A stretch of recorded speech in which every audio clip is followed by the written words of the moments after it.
What is up, guys? So we got a little rainy day project. I'm gonna try and edit that rain out of the back, so bear with me. But I did a video a couple years ago of installing these bearings and controls. Obviously your brake and then your clutch side. They're fine, but they're not exactly what I was after. I wanted a smaller sport bike type lever, which this is, but they're not fully adjustable. And I like to experiment and tinker. So this is the Barnstorm dash kit. So this dash kit, it runs these bars, and they are a 1-inch bar at the clamping surface here. You notice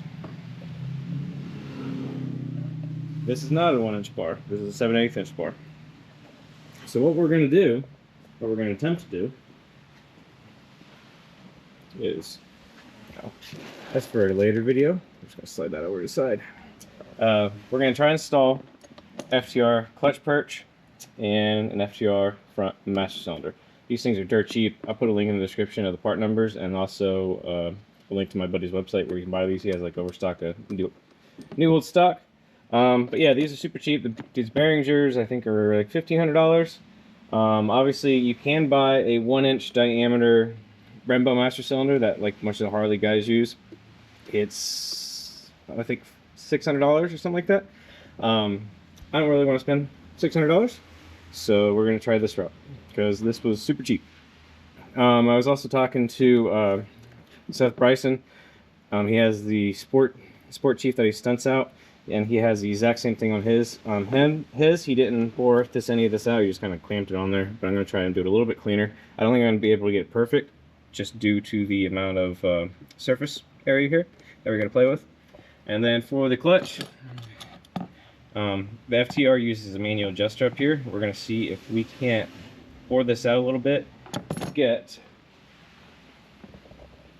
this guy, just slide right on in. Then obviously you have your clutch switch back here, which these come with the switch. So they should all function right. Unfortunately for me, I cut this connector off this one when I was installing this. So first things first, I'm going to start with this one, because with this, if this doesn't work with this clutch cable, you can buy like one of the one-finger stuck perches that works fine. So then I'll just do that, and I think that's $300, so that's not a big deal. So we're going to start with slowly boring this out and seeing how we can get it to clamp. So you can see there's the FTR one, and there's the Behringer one. So we're going to try. So these aren't threaded on this side, and then if you look in here, they're not threaded all the way to the edge, so you can knock down some of this lip here, and then that's basically what I'm going to try and do over here.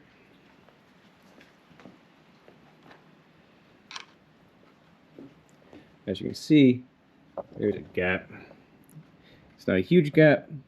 We're just going to knock the edges off and see if we can't tighten that up a little bit better. Alright, before I show you what I'm about to show you, let me preface this. I am not a machinist. I do not have any special tools in this here other than just hand tools and just some Harbor Freight shit. So I'm just trying to figure out a way to get this done in your typical garage. Ideally, you want a drill press, brand mill or something like that. What I did, we got a Chinese 1-inch bit, that big guy right there, and we just bored her out. So what I did was I put a little washer here, a little washer here to kind of keep this spaced out a little bit.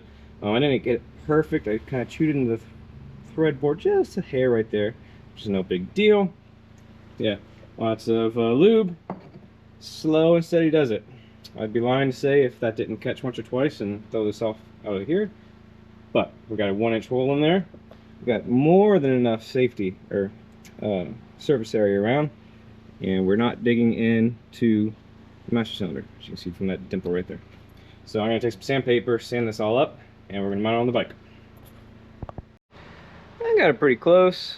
You can see it's cutting the threads a little bit, but there's absolutely zero interference on these bars.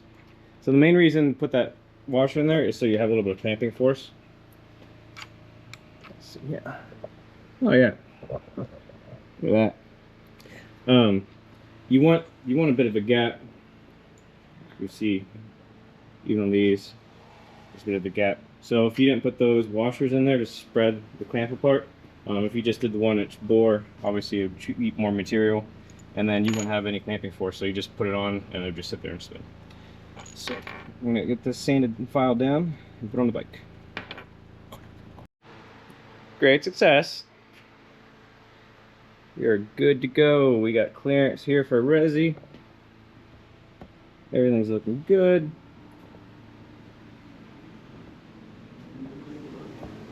Everything's nice and flush in there. Got a little bit of a gap up there, a little bit of gap down there. Perfectly fine and normal, as long as there's not like a huge gap right there is all I was really worried about. So before I drill out the clutch one, spend all that time, I'm gonna get this off and see if we can rig this to go in yonder. So if I can't get this to work, then it's absolutely useless to sit there and bore this out. So that's what we're going to do next. You know, sometimes things just go too easy, so I'm afraid something's really going to mess up. But yeah, we got full engagement. Basically what I did was I measured this little piece in here, this piece here, and then just bored out the perch a little bit. Cable and everything fits absolutely perfectly. So I'm going to go ahead and bore this guy out and then flip it around and make sure that we get enough clutch travel, which I believe we will if my measurements are correct. So these, unlike the Harleys, like usually the 1-finger one, it does hit the back of this because it's so big. But the FTR is the same way, so as you can see, it has this long sweep here. Then I just end up cutting the lever out right there. This one worked out much better. So I was trying to go slow to get a nice even bore with the other one, but obviously this is more of a high-speed bit, and it kept jerking. Where this one I just kept it at 1 and maybe like half trigger. Put it in, pulled it out, lubed it, put it in, put it out, lubed it. Yeah, this one worked a lot better. And as you can see, I didn't chew into the threads in this one. I got more centered. So of course it's always easier second time. So I'm gonna get this cleaned up, put on the bike, and clutch cable routed through. Alright, let's step forward. When you drill this out, drill small and slowly work your way up. I use so slightly too big of a bit, and it's not quite a press fit, where the other one's kind of hard to shove in and out. You can see it moves just a hair when I pull the clutch in, but good slack there, free play. Absolutely zero contact with any hard parts. Down here, we did have to adjust the clutch all the way forward to get the slack. Obviously, the way that perch is set up is a little bit different. You have a much smaller window here, so we're taking up this slack down the bottom. And obviously, the main reason I want to do this is fork bike levers that are fully adjustable. Yes, I do know there's other levers out there. I tried the PSRs and the Wonder kinds, but they're too thick. I mean, they're just not as nice as the sport bike levers. And then same thing over here on the brake side. Very nice 2-finger action there. Unfortunately, my wife has to suffer the stock levers for a little bit. This one's faded, so I don't want to put these on. So I think I'm going to move that, hook this up, bleed the brakes, and then tackle the neutral safety switch, or the clutch safety switch. So, front split, also what you're going to need is a set of, if you can read it, 3/8 10mm ID copper crush gaskets. They're all pretty much standard for any brake line. There's the same ones that are used down there everywhere. This little bag's like $5. Fresh fluid, bled the whole thing.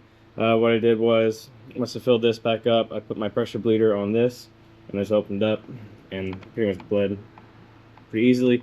And I went ahead and just flushed the fluid since I'm already here. But I can say that this lever feels perfect. It's not squishy at all. It's nice and firm. Over here, It's our first snafu of the day. Here is your plug for your OEM switch from the FTR. Here is your plug for the OEM switch for the Challenger. Obviously, when you do your bearing shears, you have to cut the other end off and then splice on your positive and negative. So what I'm going to have to do is I'm just going to cut this off here somewhere, and then I'm going to just cut this off here and just place this plug onto this switch. It should plug back in. Alright, so I took the micro switch off. It's this little T5, little tiny baby screws. As you can see, just black and gray. So all I'm going to do is just cut this here, and just solder this one over here, since I will obviously never use this plug again. And we'll see if it works. Sorry guys, I lied. It's a T6. But anyway, soldered that back in. It's all nice and tucked up in there, just like it should. Obviously, clutch works as it should. I'm not going to start it because I'm not going to ride it, and obviously it's still raining and crappy out. As you can see, it is very, very moist in here. Love the time of it here. But we are completely done. It is 6 o'clock, and I started at 4 o'clock, so it took me 2 hours from start to finish, and experimenting and trying to get this to work. So it's a super easy swap. Just love this brake feel. Obviously, I'm not going to ride it today. If there is an issue, I'll make another video on that in the description if there's no issues. But this is where it is. As far as price goes, this whole assembly kit right here, that little guy is $320 directly from Indian if you buy it brand new. Now, this Brembo system here is used on a lot of Ducatis and other high-end sports bikes. So you can find these on eBay all day long for half that, if not even less. The clutch perch, that is FTR specific. This you can also find used, but to buy it new, it is $219. Maximo, and obviously it comes with the stock lever, so that comes with a full assembly when you buy from Indian. These Maximo levers are like $100. You can find cheaper levers all day long for the FTR, all sorts of adjustable ones. These were just the ones that first came out in like 2019 when I bought my bike, so that's what I just stuck with. But since then, there's been a lot of different ones. Gills even has some nice sets. So that's that. Now, if you were to buy the RCS 19 Brembo, that's already 1 inch drilled out in the center, so it's what all like the Harleys use and stunt riders and everything use. That alone, just for that setup, is $550. So we got both, and we're still cheaper than just buying one of these. The 1 inch drill bit is $10, and then these guys, to buy these, and these are usually on back order. Very rarely are they in stock, because they are a small batch made, I guess. For this set here is almost $1,300 by the time it comes to your door. So you're all in. If you buy new, obviously you can buy used for right around $500 for this. That's $1,300. So you can pick and choose what you like to do. Alright, I couldn't end the video off there. I had to go out and ride it, verify.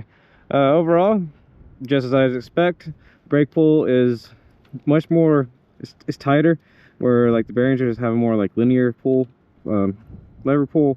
This is just, it's a lot tighter. Also, the full adjustability is nice. Clutch, I gotta take a little bit of this free play out. It's a little bit more than I like. But yeah, that's still good. The disengagement's good. Clutch switch works as advertised.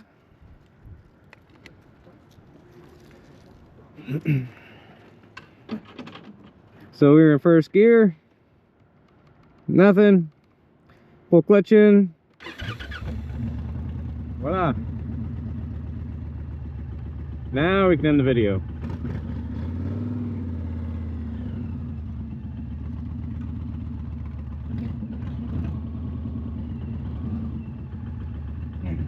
One other thing, Remember my recluse video about how you, like with the stock clutch, it'll always fail or would stall on you without giving it gas? Not touching the gas.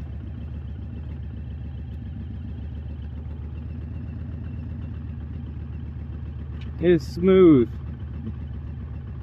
It's basically like cruise control.